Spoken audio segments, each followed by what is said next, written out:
Hello friends, आज हम discuss करने वाले हैं कोड फोर्सेस अराउंड 738 डिवीजन 2 का mocha and Diana easy version problem.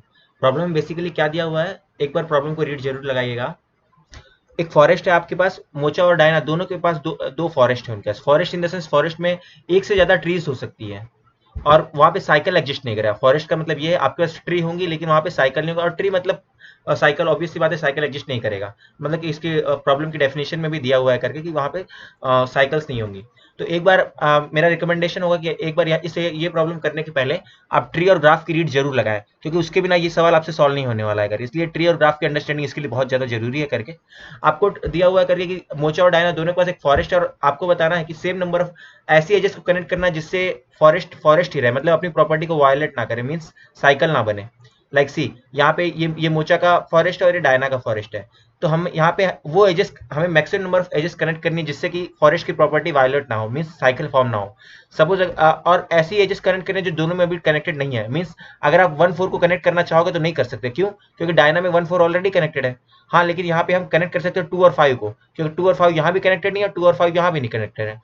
और अगर हम इसको कनेक्ट करते हैं तो जैसे ये है, ये 2 और 5 को आपने कनेक्ट किया और यहाँ भी 2 और 5 को कनेक्ट किया, आपके पास कोई साइकिल नहीं बनी, मीन्स फॉरेस्ट फॉरेस्ट की प्रॉपर्टी वायलेट नहीं हुई।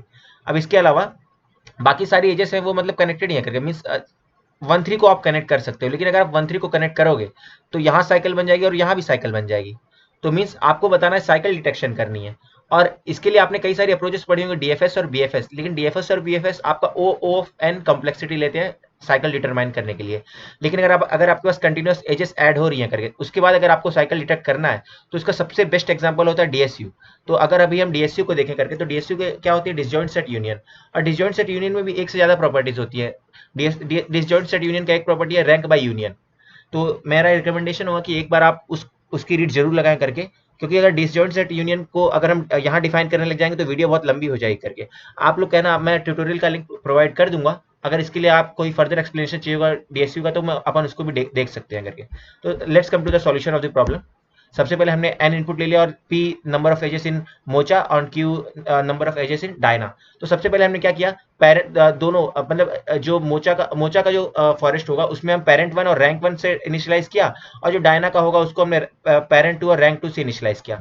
सबसे पहले ये मतलब ये प्रॉपर्टी डीएससी की होती है, एक बार आप रीड लगाओगे तो आपको पता चलेगा। सबसे पहले सबसे पहले हमने क्या किया, जितनी भी एजेस हैं हमने उसको पहले अपने ग्राफ में कनेक्ट कर दिया। G1 ग्राफ है मोचा का, तो हमने कनेक्ट कर दिया और साथ साथ में उन एजेस का हमने यूनियन ले लिया। सी यूनियन लिया, और यूनियन की एक बार देख लेते हैं, ये यूनियन की प्रॉपर्टी है।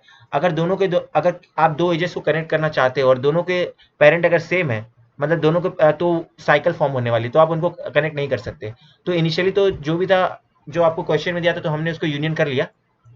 सेम चीज डायना के लिए भी सारे एजेस का हमने यूनियन ले लिया। उसके बाद अब हमारी बात आती है कि सारे मींस नंबर ऑफ पेयर्स बताना है। तो यहाँ पे S U can see in the constant हमारा कितना है, 1000 है। तो इजीली हम एन स्क्वायर सोल्यूशन चला सकते हैं करके।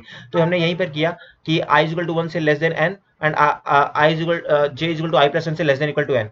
हमने सारे पेयर्स को इटरेट कर लिया। सबसे पहले जो भी पेयर्स हैं, पहले हमने उसका पेरेंट फाइंड किया ग्राफ 1 में, मींस मोचा के फॉरेस्ट में। और अगर दोनों का पेरेंट सेम है तो मींस वो साइकिल फॉर्म करने वाले हैं, तो ये प्रॉपर्टी वायलेट कर देगा, तो हम इन्हें ऐड नहीं कर सकते। अब यही चीज को हमें फाइंड करना है डायना में भी हमने उनका पेरेंट फाइंड किया और चेक किया कि अगर वहां भी दोनों के अगर पेरेंट सेम हुए तब भी आप उनको ऐड नहीं कर सकते। मतलब कि आपने ये सब चेक कर लिया, उसके बाद अगर अगर ये कंडीशन है, मींस दोनों को आप ऐड कर सकते हो, दोनों के पेरेंट डिफरेंट है, तो आप उन दोनों को ऐड कर सकते हो करके। तो अगर आप ऐड कर सकते हो तो आपने क्या किया, आंसर प्लस प्लस कर दिया, और इसके साथ ही में आपने यूनियन एक्स वाई, मतलब कि G1 के ग्राफ में आपने एक्स वाई को ऐड कर दिया और G2 के ग्राफ में भी आपने एक्स वाई को ऐड कर, सो दैट नेक्स्ट टाइम आपको कोई आंसर निकालना होगा तो x and y already connected होंगे करके। उसके बाद आपने आंसर को इधर प्रिंट कर दिया और हमने अपने सारे पेयर्स को एक वेक्टर में पुश कर लिया था, तो हमने उसको सी आउट कर दिया। सो ये हमारा एक्सप्लेनेशन है करके। और मतलब बार बार एक ही चीज कहना चाहूंगा कि डीएसयू जो चीज है वो बहुत इंपॉर्टेंट चीज है, क्योंकि देखिए साइकिल डिटेक्शन का जो काम यहाँ पे हुआ है ना, सिर्फ लॉग एंड समय में हुआ है, लॉग एंड टाइम में बस। तो मतलब ये बहुत ज़्यादा इंपॉर्टेंट है, रैंक बाय यूनियन जो है बहुत इंपॉर्टेंट मेथड है। और अगर आपको डीएसए करना है तो आपको डीएसयू तो करना ही पड़ेगा, साथ साथ मतलब ग्राफ और ट्री की अंडरस्टैंडिंग चाहिए ही चाहिए। तो आई होप कि आपको समझ में आया होगा करके, अगर नहीं समझ में आया होगा करके तो आप कमेंट सेक्शन में लिखिएगा। इसके अलावा आपको अगर डीएसयू वगैरह में अगर कोई प्रॉब्लम है तो आप मुझे कह सकते हैं, मैं उसके लिए अलग लिंक्स और वगैरह प्रोवाइड करने की कोशिश करूंगा। आपको ये वीडियो पसंद आया तो थम्स अप दी वीडियो, और चैनल अच्छा लगा तो प्लीज़ इसको सब्सक्राइब करें। Thank you, thank you एनाडॉल।